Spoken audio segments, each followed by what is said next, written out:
Léo Brière, bonjour. Bonjour. Léo, donc on se retrouve pour parler de ce nouveau spectacle, l'expérience interdite, spectacle de mentalisme au Théâtre Trévise et puis en tournée aussi dans toute la France. Alors Léo, avant de parler de ce spectacle, j'aimerais qu'on parle un peu de toi, champion de France. C'était en 2019. En 2019, exactement. Voilà, différents passages à la télévision. Je me souviens aussi à la France un incroyable talent où tu es arrivé jusqu'en demi-finale.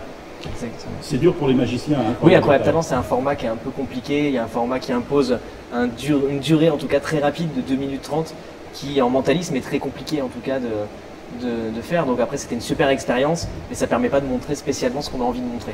Et puis bon, le mentalisme, ça a besoin d'être installé.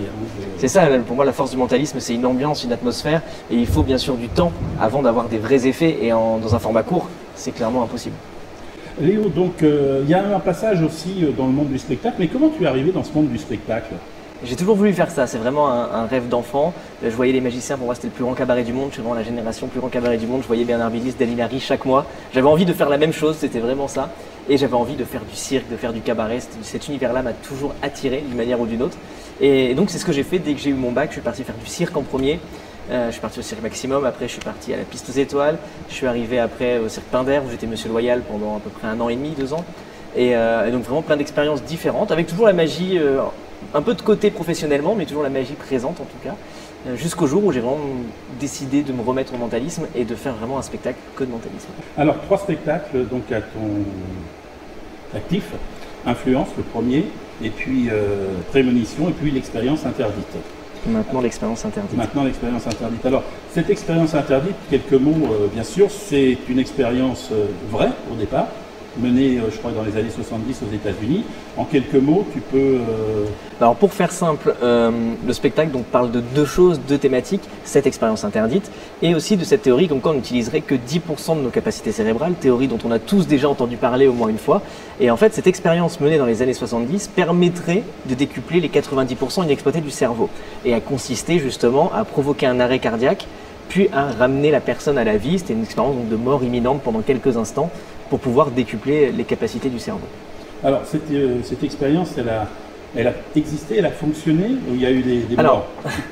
Alors j'ai envie de dire cette expérience, déjà alors on ne sait pas tout sur cette expérience, apparemment elle a été réalisée quelques fois, il y aurait eu quelques personnes qui auraient décuplé des capacités extraordinaires et d'autres malheureusement qui n'auraient pas survécu à l'expérience. Donc tout cela reste assez flou, c'est difficile d'avoir des vrais chiffres sur ce qui s'est passé, mais malheureusement certaines personnes ne seraient pas revenues après la mort. Alors le mentalisme, c'est souvent ce que l'on voit, c'est la transmission de pensée, des perceptions extrasensorielles, ce genre de choses. Comment on fait ce pas entre justement le côté un peu plus paranormal, alors que le mentalisme fait partie du monde de la magie en tant que tel? Exactement. Alors nous, on a vraiment voulu apporter justement une nouvelle dimension au mentalisme et sortir de simplement lire dans les pensées, prédire l'avenir, parce que ça en mentalisme on le fait tous et c'est vraiment la base. Donc nous, on a voulu apporter une scénographie, apporter une histoire justement et partir sur plein d'autres thématiques comme cette expérience interdite pour pouvoir faire des expériences de mentalisme comme on a l'habitude d'en voir, mais aussi pour pouvoir aller beaucoup plus loin et faire vivre aux spectateurs une expérience unique. Alors, la manipulation, c'est celle de l'esprit. Totalement. On manipule l'esprit pendant 1 heure et demie. Évidemment, dans ce domaine du mentalisme, il y a des techniques que l'on utilise, que les mentalistes utilisent pour faire oublier certaines choses, orienter vers d'autres. Comment on prépare tout ça? Parce que chaque soir, le spectacle, j'allais dire c'est le même, mais si c'est un spectacle différent. Exactement, c'est-à-dire que oui, c'est le même chaque soir puisqu'il est écrit, il y a toute une structure narrative qui reste identique chaque soir, mais en fonction des interactions avec le public et des personnes présentes, il est tous les jours différent. Et moi, c'est ce qui m'intéresse, ça m'évite de jouer tous les soirs le même spectacle avec un texte au mot près. Personnellement, je m'ennuierais très vite. Donc du coup, l'avantage du mentalisme, ça permet de changer chaque jour en fonction des réactions des gens, des fois d'aller très très loin, des fois un petit peu moins. Mais dans tous les cas, justement, on utilise tout ça, on utilise toutes ces techniques, on les mélange. Et c'est compliqué quand on écrit un spectacle parce que parfois on pense que certaines choses vont fonctionner et c'est pas spécialement celles-ci qui fonctionnent. Et inversement, des choses qu'on ne soupçonne pas se passent. Donc il faut toujours une trentaine de dates de rodage pour que le spectacle prenne vie et qu'on arrive à avoir la version définitive qui fonctionne quasiment tous les soirs avec en tout cas d'excellentes réactions. Alors un manipulateur de cartes, on dit quelle dextérité, un manipulateur d'esprit, on se dit comment il fait. Exactement, c'est la réaction qui revient tout le temps à la sortie des spectacles et cette question, mais comment c'est possible, comment tu fais, je veux comprendre, c'est pas possible, il y a des complices, on part tout de suite sur ce genre de choses parce que le cerveau humain n'aime pas ne pas comprendre et justement quand on voit un tour de cartes, on se dit bon les manipulations je les ai pas vues mais il y a eu des manipulations, si on voit une lévitation on imagine un fil, ce genre de choses, même si on l'a pas vu et avec le mentalisme on peut plus se raccrocher à des explications puisque ça s'est passé uniquement entre deux cerveaux, donc il n'y a plus d'accessoires, il n'y a plus rien. Donc la seule explication possible, c'est le complice. C'est pour ça que je choisis toutes les personnes au hasard. J'essaie de montrer vraiment que tout le monde peut participer. Dans le spectacle, il y a plus de 60 personnes qui participent d'une manière ou d'une autre. Est-ce que dans la vie, tu es rationnel? Très rationnel. Cartésien? Très cartésien. Contrairement à ce qu'on fait croire justement dans les spectacles, parce qu'en mentalisme, comme on le disait, on se rapproche du paranormal. Donc on pourrait penser à des choses extrasensorielles, à ce genre de choses. Mais moi, je suis très cartésien, très rationnel. Et on peut conjuguer les deux. Exactement. Alors les gens, des fois, ont du mal à le croire à la sortie.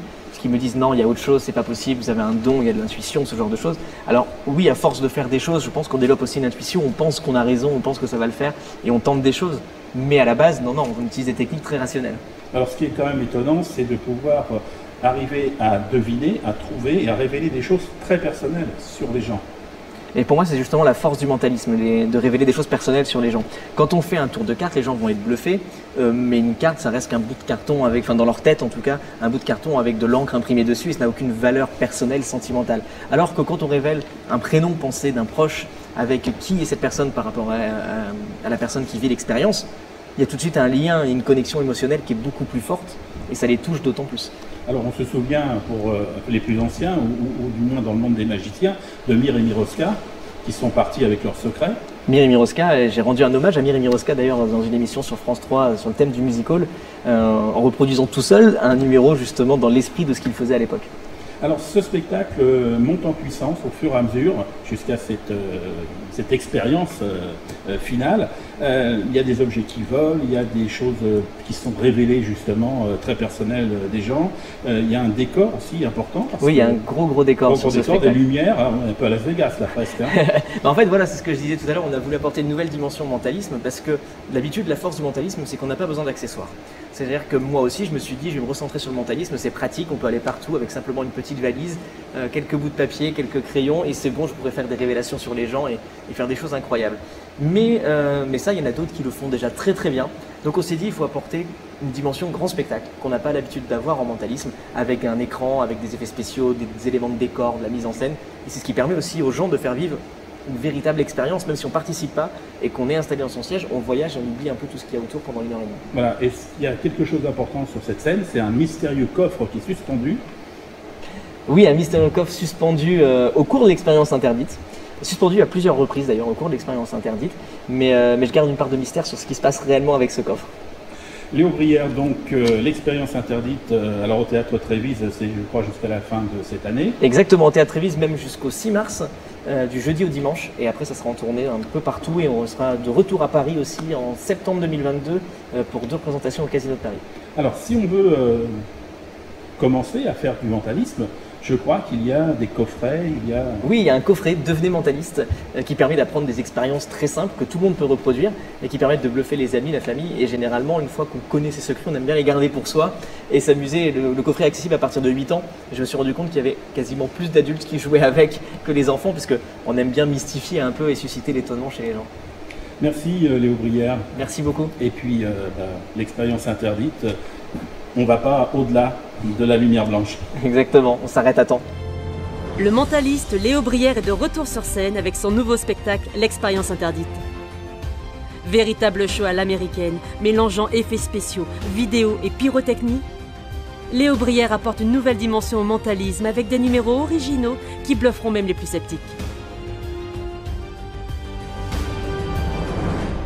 À Paris, au Théâtre Trévise, à partir du 16 septembre 2021 et en tournée dans toute la France. Infos et réservations sur leobrière.com et point de vente habituel.